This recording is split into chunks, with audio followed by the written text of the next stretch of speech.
People have threatened to kill my brother over there. But even the Agbozume police cannot arrest the people there. Because they are afraid to go to Nugokpo. Because the people who are supposed to be arrested come from Nugokpo.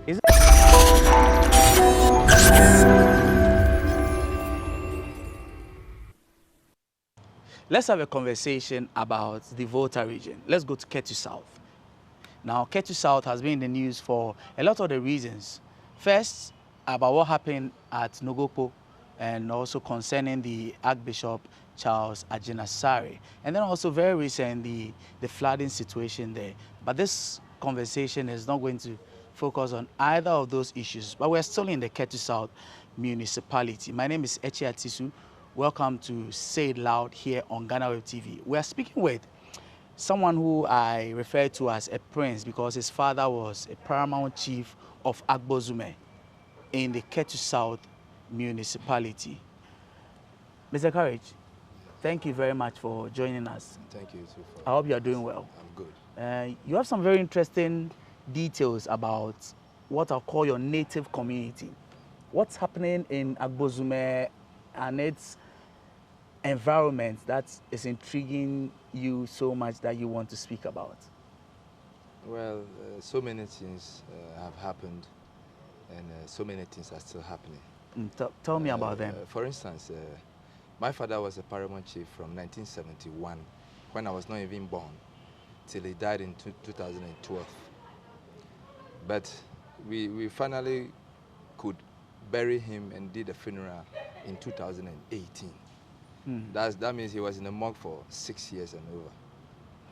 And which is a typical situation for chiefs in our part of the world? No, it is not typical. They had to find who had to succeed him and all those things. And that took 6 years. But there were issues that we had to solve before we could bury our father. And you say it took 6 years for that to be yes, resolved? Even after waiting for these 6 years, the issues have not been resolved. Even after his burial and funeral, the issues are still there. For instance, we the children were called to leave the house.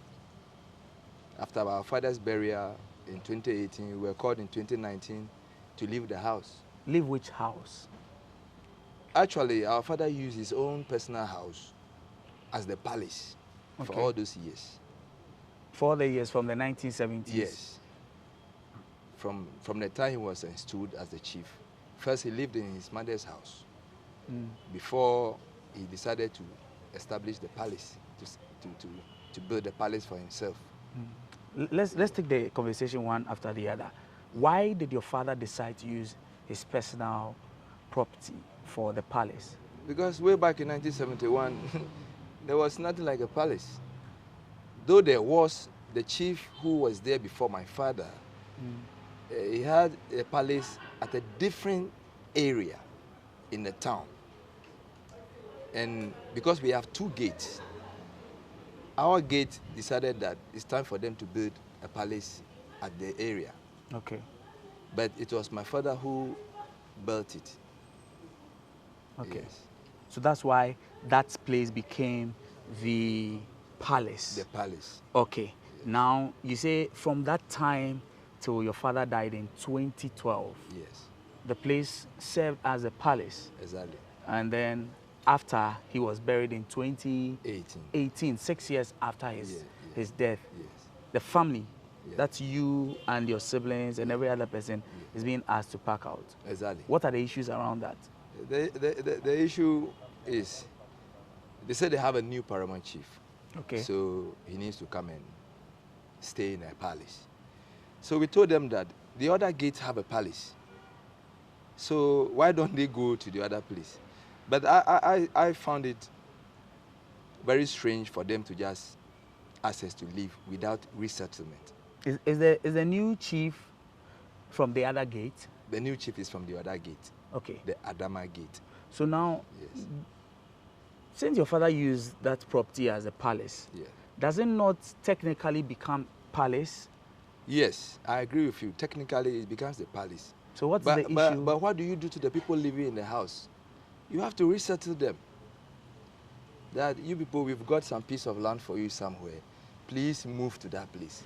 That is how you treat a human being. So there's no compensation, as it seems. Yes. So now, if we leave that house now, that means we don't have any place in our hometown. Paints the picture well for me. How many people are you talking about in terms of the family? We were a family of 16 children. Okay. But somewhere down the line, 2 people died. And now I have 7 sisters and 7 brothers. Okay. Yes. And all of you, how big also is this house you are talking about? How many rooms? It doesn't have many rooms.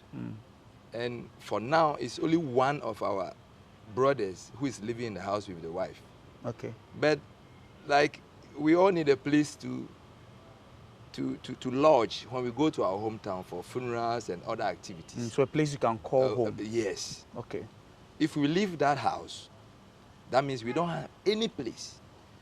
And the people are so wicked and so bad that they are not even thinking about where we are to go. So, frankly, I just don't understand. I've written several letters to several Paramount Chiefs, but it's not their cup of tea. So it's to say that apart from the place that your father built, which you all grew up in, which serves as a technically the palace for Agbozume. Yes, that's the Somey Traditional Area. Yes, Somey Traditional Area. Yes. There's no other place that you call home that you could reside at when you go back home? Is that what the situation is? Yes, that's the situation. I don't have any place if I leave that house.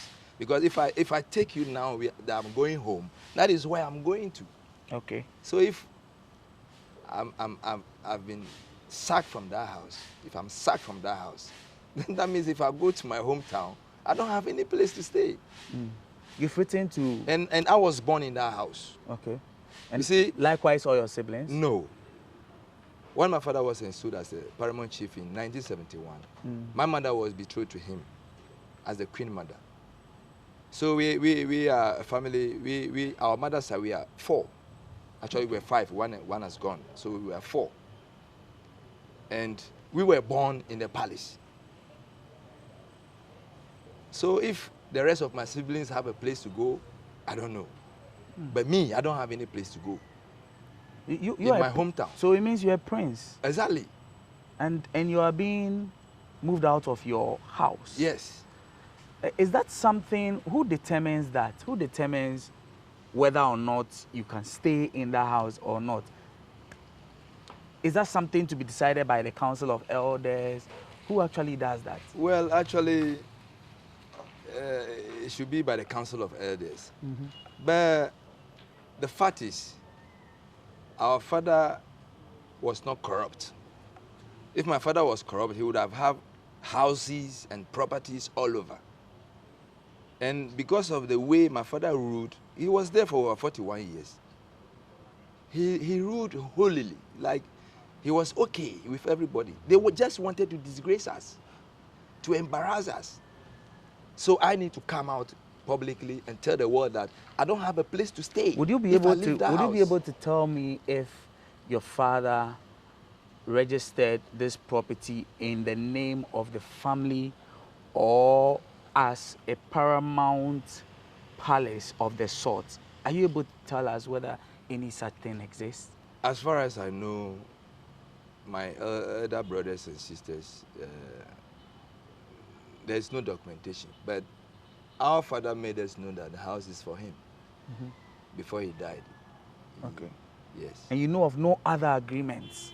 No. Did your father ever have conversations with all of you or any of you at all about what could happen in the instance that he died and came to properties? Yes. What kind of conversations?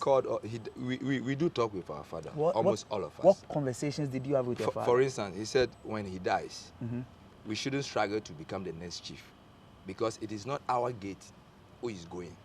We have to give the opportunity to the other gate to also bring somebody who will be the next chief. Okay. And we told him that his chieftaincy that we saw was one of the most useless occupations in the world, that none of us was interested to become a chief. If it was given to me on a silver platter, I wouldn't take it. Because you look at your father, he has been a chief for 41 years. And what is there to show? My father was too good for that role. Yes, because somebody who is not corrupt, somebody who does not like money, somebody who cares for only the people, he will not go about for his selfish gains. I remember in 1983, my father fed the whole town. He fed the whole town? Yes, he was a farmer as well. Okay. He had acres of farmlands, which was not in our traditional area. We traveled to other places to farm. See? But somewhere along the line, the lands that he had in the area, they were taken away. They were taken from him by other people. He just told us for us to let them go, and we let it go. So this is why you are not necessarily fighting for. We are not fighting for chieftaincy yes, title. but you are trying to secure what you say is your family house. Exactly. Okay. My concern is where we will lay our heads if we go to our hometown. Let me take you back to the issue about you writing to other Paramount Chiefs and all that. What kind of responses did you receive from them? I'd never got any response from anybody. Who did you write to? I wrote to Togbui Hor II. That time he was the Volta Regional president of the before House. He became the National House of Chiefs president. Okay. Yeah, he knows me personally and I know him personally. What did Togbui Hor II tell you? It was the letters that I sent, but I didn't get any response. So, so that's it. I wrote to Hor, the chief who died, Togbui of B. I wrote to so many people that I can't even recall. Togbui Hor II. I didn't have the opportunity to meet him. Okay. I do go to Hor a lot those days, but I didn't because there was some problem there sometime, so I didn't have the opportunity to meet Togbui Hor II. But I've sent letters to many chiefs that, actually about 10. You speak very highly about your father's reign and how he administered his role as a paramount chief and all that. How did he relate with the people? Even the people that today are trying to push you out of your family? Frankly, my father warned me several times. I don't know if it's me alone that has been warning like that. The first warning was me as a young boy growing up.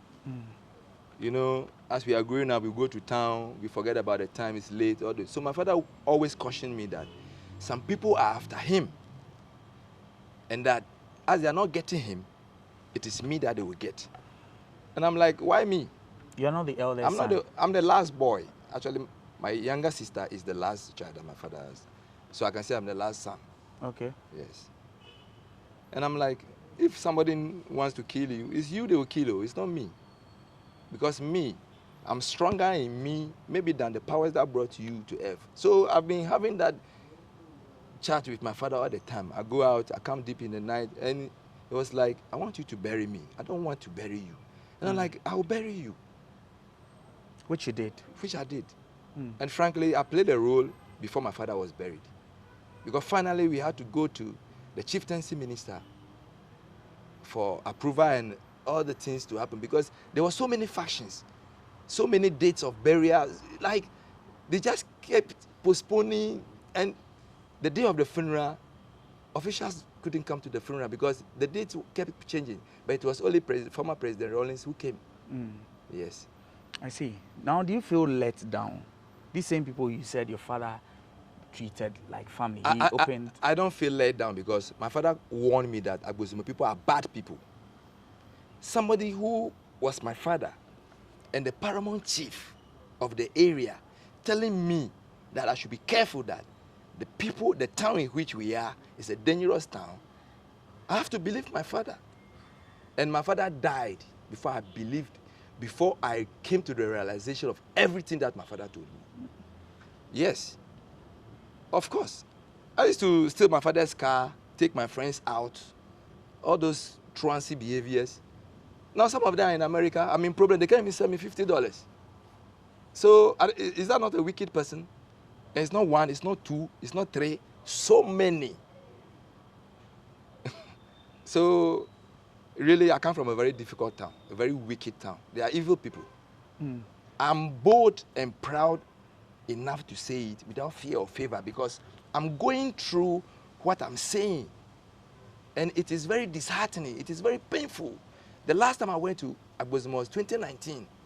When I went, the chiefs and elders, they organized policemen to arrest me.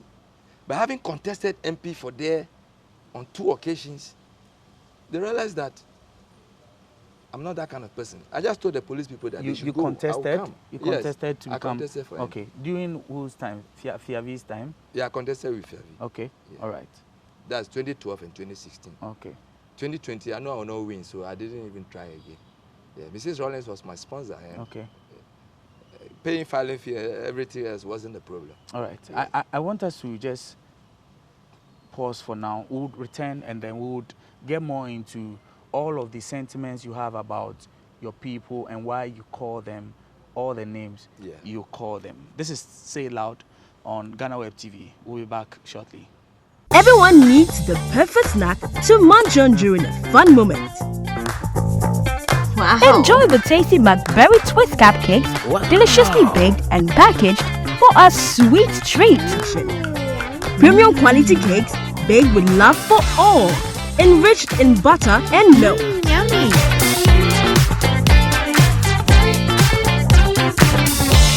Oh, McBerry Twist cupcakes, simply irresistible. Try one today. This advert is FDA approved. Still here with Courage Kwmae Azumah, and Courage is telling us interesting stories about what has happened to his family since his father died in 2012. His father was the Paramount Chief of the Somey Traditional Area. Courage, you have some really strong sentiments about your people. And when I say your people, I'm talking about the very people who are within your father's paramountcy. Is it still okay to say your paramountcy? Oh, yes. Okay. That's where I come from. Why do you have such strong sentiments? Well, I'm seeing it as it is. And it is disheartening that your father will put in his energy, his life into serving the same people who later on turn against you without you doing anything. It's crazy, because if my father could tell me that the people who made him chief even want to kill him because they want some favors that he cannot give them, then it is bad.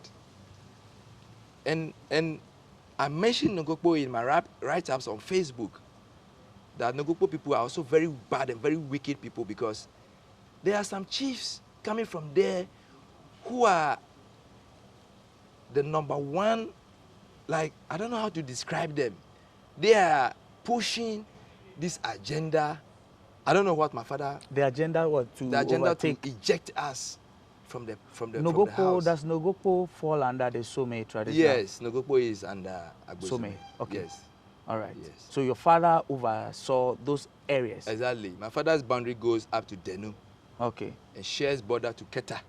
Okay, so there are communities like Agbozume, Somey, No, Ngokpo. Somey is the traditional yes. area. We But have, Somey is a town. Yes. No, okay. Somey is not a town. Somey is the name of the traditional area. Okay. Agbozume is the Somey. Okay. Yes. All right. So we have Agbozume, Agbozume, Achivuta, okay. Ngokpo, then Denu, then the Blekusu, Adina, Agaveji, okay. all those places all that those have been places flooded. are within. Yes. Okay. The Somey traditional area, all the towns and villages was under my father. And you say the chiefs there? Yeah, the sub-chiefs there. Some of them were installed by your father? Exactly. But we have so many new chiefs now. They don't know anything. Okay. Some of them don't know me. But the fact is, I have a photo of all the chiefs in the traditional area. You have photos? Yes. I went to their houses and took photos of them and there. So they know me. All the chiefs know me. What was the photos for yourself? No. Actually, it was for official, a project. Official. It was an official assignment. Okay, so you know them? Yes. They had a white man who was in Kosiohini, and he wanted to take them out. So we had to do some documentations for them so that they can be traveling in batches. But even that one, they canceled my name from it. I never had the chance to travel. Outside Ghana? Yes. After you... I've never had the chance to travel outside Ghana, but my first wife was a white woman. So you can be anywhere and deal with white people. So it's not about... I don't even have the personal ambition to leave Ghana. Mm. And now you say those same people are working. Yes.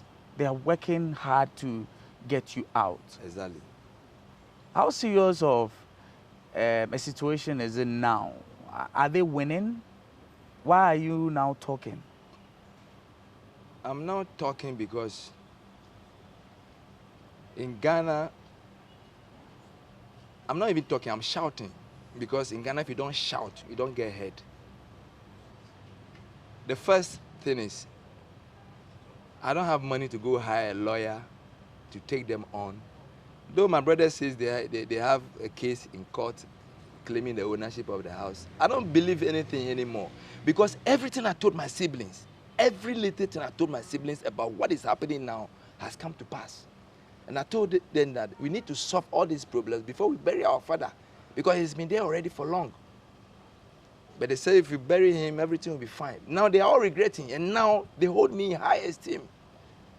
I'm their last brother, but they believe in me.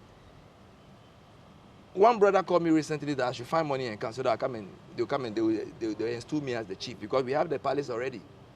And if I'd wanted to create a chieftaincy problem, I could get money from anywhere and then start causing that chieftaincy problem. Even our Inspector General of Police is aware of what is happening. But he's not done anything, he's not replied any messages. Yes. You mean the current... Dr. Dampari, yes. He knows everything that's happening. You've spoken to him? Yes, even Agbozume police. They've threatened my brother. People have threatened to kill my brother over there. But even the Agbozume police cannot arrest the people there, because they are afraid to go to Nogokpo. Because the people who are supposed to be arrested come from Nogokpo. Is it not a case of the police just playing safe, ensuring that they are not meddling in anything that necessarily would put them on one side of things? Is that not what it is? But if you want to keep yourself safe, somebody is threatening to kill somebody, what is your work as a policeman? As a matter of fact, I'm an ex-policeman myself. Even me driving in town, when I see something wrong, I stop to correct it as a civilian. Yes, all these things have made me so frustrated that if the law enforcement cannot even act on our complaints, then I don't know where we are heading to. Is it a situation that makes you lose faith in the police because they are not acting? Yes, actually I've lost faith. I've lost faith in the IGP. I liked him very much when he started working. I even had a letter for him. I've drafted a long letter, about 4 pages letter, to send to him personally or to deliver to him by EMS. But I just tore the letter into pieces and forgot about contributing to help the nation. Why did you? Because if you're not acting on my complaint, will you act on my letter? You won't. You will not have time for my letter. You may not even read it. You said you loved the IGP, or yeah, when he started work, I liked him very much. So is it because your specific situation has delayed with him acting on? That's why. Because even my brother making complaints that people have threatened to kill him, and those things were not taken into consideration to arrest. Because when Agbozume police refused to make the arrest, I reported to the IGP. Okay. But everything was in written form. But nothing has happened. My brother has not been caught. He's been struck down with some disease. You don't know who, you don't know what. But then he heals and then he gets stroke, he heals. Who gets stroke and heals and gets stroke and heals and gets stroke? That's the kind of life he's living now. So you think something spiritual? Oh, the fact is, spirituality, my father didn't train us to follow juju. So I can say that I don't believe in those things. But what I know is they destroy. They don't bring productive things. Okay. They only destroy. It's like, oh, I feel like causing harm to this person. Yes, they will help you to cause the harm. But it's like, oh, we want some jobs. So they can't bring jobs. What would you say to people who think that in such a situation, just move away? So your family decides to pack up and just move away, so that you move away from all this toxicity. Yes, I've been told to move away. And you have not. You don't think it's the best thing to do? I know a big man working at the GRA who told me that he's from Agbozume. But because of the Agbozume people, his father had to take them away, and now they are living in a different town. Is that not an example you want to follow in? Why are you still fighting to stay in Agbozume? Or I'm not fighting to stay or be recognized in Agbozume, because I attended only primary school in Agbozume. I attended my GSS in Accra here. That was, then from there I went to Ho for my SS. Came back to Kaswa. I've lived in Kaswa since then. I'm between Kaswa and Nungwa since then till date. Though my links are there, contested for MP, it was there. Like, that was my hometown. So if you want to do good, you do good to the people in your hometown. You don't... But is there no way of starting a new life elsewhere? Can you just... Oh, yes. You've lived in Accra all your life. Yes. Most part of your life has been in Accra. Yes. So would it not be okay to just relocate your family? Is that not eventually, my children want to go to their hometown. My children are always asking me to take them. They want to go and see their grand people. But I'm like, all your grand people are there, dude. There's nobody there. They say, oh, but let's go to your house. If the house is taken from me, where do I take them to? So it is not about me. It's about my children too. And every child has the right to know where he or she comes from. The new chief of Somey, who you say is from the other gate. Yes. How is he, what role is he playing in all of this? Is he on your side? Is he wants to use the house, so he cannot be on our side. And the strange thing is, my elder sisters played a role in getting him installed. And even the funeral that we did, all the money that they got, we didn't get any money from the funeral. We didn't do funeral to bury our father to make money. That money,